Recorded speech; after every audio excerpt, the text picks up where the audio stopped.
Memang kondisi seperti ini, sekolah dalam keadaan daring, guru harus benar-benar melayani anak-anak dengan sebaik-baiknya. Memang jembatan yang paling bagus untuk menyampaikan pembelajaran itu harus menggunakan guru, harus benar-benar dibekali dengan pengetahuan bagaimana cara membuat media itu. Assalamualaikum, selamat datang di channel Literasi Indonesia. Jangan lupa like, subscribe, dan komen ya. Kali ini channel Literasi Indonesia berkolaborasi dengan ibu yang cantik, nyentrik, dan boys. Katanya orang Malang, Arema itu boys. Boys itu keren. Namanya siapa? Mbak Dia siapa? Mbak Santi, Mbak Dia Purnama Stuti. Seharusnya saya panggil ibu ya, tapi karena ini mbak saya panggil mbak aja. Oke, siap. Keren. Kepala sekolah di mana? Mbak Dia SD Bandung Sari 2 Kota Malang.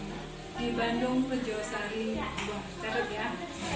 Kali ini saya akan bincang-bincang singkat dan santai di rumahnya Mbak Dia yang super tenang dan hijau ini. Banyak sekali tanaman di belakang, di depan, di tengah, di mana-mana.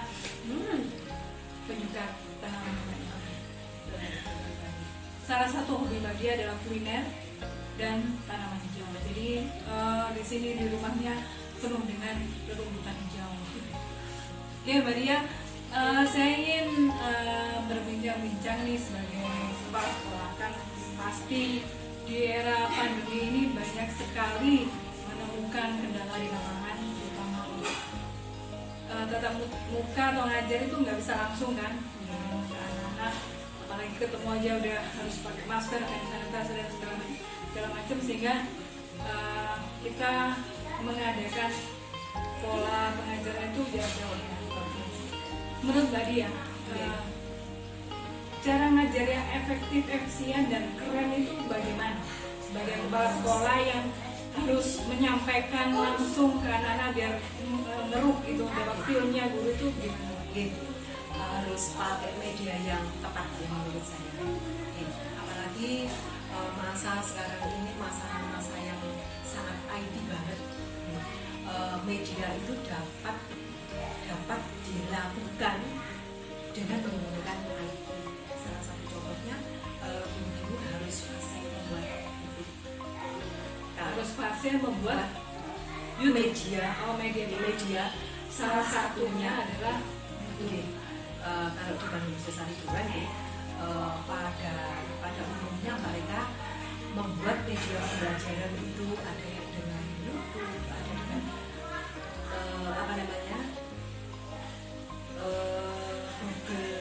Google Classroom atau Zoom ya.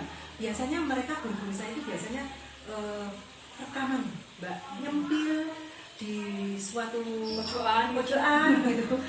Mereka berhari-hari bikin rekaman untuk pembelajaran pada setiap pertemuan. Soalnya harus nyampe ya, jadi nggak boleh kasih tugas-tugas aja, tidak. Kemudian ditinggal, bukan berapa, kasih tugas, kemudian tinggal. Tapi guru harus benar-benar melakukan proses pembelajaran yang menggunakan media, atau paling rendah kita bisa rekaman itu bahasa rekor ya, itu pakai suara aja atau video yang divideoin oleh suaminya di rumah, itu yang paling sederhana. pokoknya harus ngajar ya, harus mengajar, tidak boleh memberi tugas, karena kita harus melayani anak-anak dengan yang sebenarnya. Apalagi di musim pandemi ini mereka akan melakukan pembelajarannya melalui daring ya. Itu yang harus dilakukan guru sebaik-baiknya, melayani mereka walaupun dalam keadaan kepepet dengan corona. Soalnya kan murid itu harus melihat gitu, tidak langsung gitu. Kalau hanya sekedar tugas mereka nggak ngerti, nggak paham kan. Tapi kalau ngajar kan mulai ada desain kan dijelaskan sama gurunya, jadi bisa diulang-ulang sendiri sama anak. Kalau nggak jelas bisa diputar lagi. Makanya biasanya teman-teman di Bandung 2 itu tadi rekaman bikin YouTube. Karena itu tadi, kalau misalnya anak-anak kesulitan bisa diulang. Jadi nggak nanya terus kalau cuma dikasih tugas kan Tugasnya. nanya lagi kemudian di WA. Kan guru tugasnya mengajar, bukan memberi tugas. Nah itu dia, itu kan salah satu kendala gitu di saat pandemi itu, guru sebaiknya seperti apa, karena kalau kan ada juga yang pokoknya udah ngasih tugas nanti kumpul, sudah tugas ngasih kumpul nanti nilai keluar, kayak nilai sulapan kan. Nggak bisa seperti itu. Kalau oleh karena itu di SD Bandung Rejo 1 2 itu setiap semester guru kami ajar workshop untuk meningkatkan mutu guru itu sendiri. Contohnya workshop apa itu? Workshop pembuatan media pembelajaran. Salah satu contohnya. Jadi mereka benar-benar bisa melakukan dengan workshop itu mereka bisa benar-benar melakukan membuat media agar materi yang disampaikan oleh guru pada tema itu sampai benar kepada siswa. Full nyampe gitu ya. Full nyampe. Ya, makanya sering saya lihat, kebetulan saya duduk itu, tempat duduk saya memang ada sendiri, ada di depan sendiri, tetapi saya lebih senang duduk ngumpul sama teman-teman karena secara tidak langsung saya akan tahu apa kesulitan mereka. Karena kan ngomongnya biasa, bukan ngomong kalau ada kepala sekolah ngomongnya begini, kalau nggak ada begini ya. Jadi mereka biasa ngomong apa adanya dengan teman-temannya. Saya biasa mendengar mereka seperti itu, sehingga bila ada kesulitan saya benar-benar paham apa sih kesulitan mereka. Jadi benar-benar membaur. Jadi ada sekali lagi ada keluhan atau masalah apapun bisa tersampaikan tanpa ada harus sungkan dengan kepala sekolah gitu kan, bikin lagi. Jadi kan los gitu ya, tidak ada masalah. Kalau memang guru sama kepala sekolah ada gap itu nggak akan connect, nggak akan nyambung gitu. Biasanya tidak nyambung. Jadi biasanya pesannya dari guru itu kurang nyampe kepada guru mau nyapa, terus kepala sekolah maunya kayak gini kan, kalau nggak klop mereka juga segan juga melakukannya kayak bikin YouTube gitu, bikin video. Kalau mereka terpaksa, mereka kan ada rasa jenuh. Maksudnya kalau seandainya antara kepala sekolah dan guru itu tidak klop, tidak satu tujuan, tidak satu visi, guru biasanya malas, kok disuruh lagi gini, kayak beban gitu. Tapi kalau itu merupakan bisa dia menanamkan, oh itu kewajiban, harus bisa, bahkan enak gitu, kayak kerjasama gitu.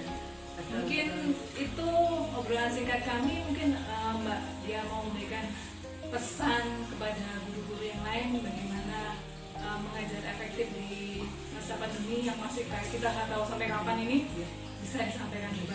Jadi memang kondisi seperti ini, sekolah dalam keadaan daring, guru harus benar-benar melayani anak-anak dengan sebaik-baiknya.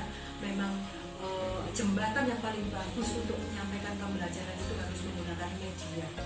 Itu Mbak, yang paling utama adalah itu. Dan satu, guru harus benar-benar dibekali dengan pengetahuan bagaimana cara membuat media itu. Itu yang paling utama. Itu menurut saya.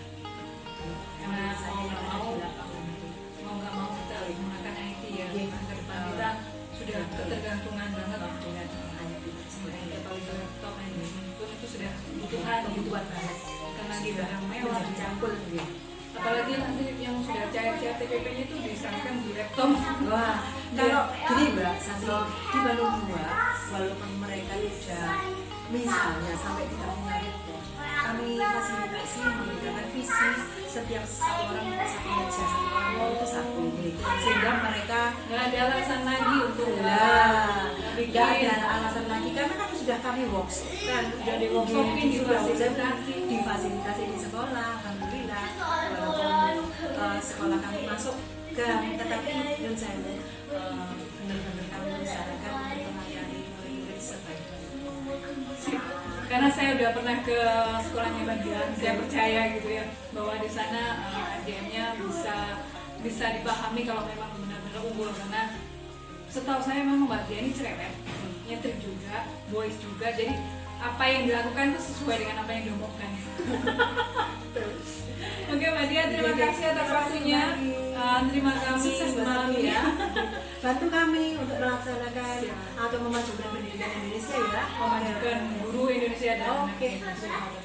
Oke, sekian saja kami dari Literasi Indonesia, Tips Spirit Keep Writing and Keep Learning.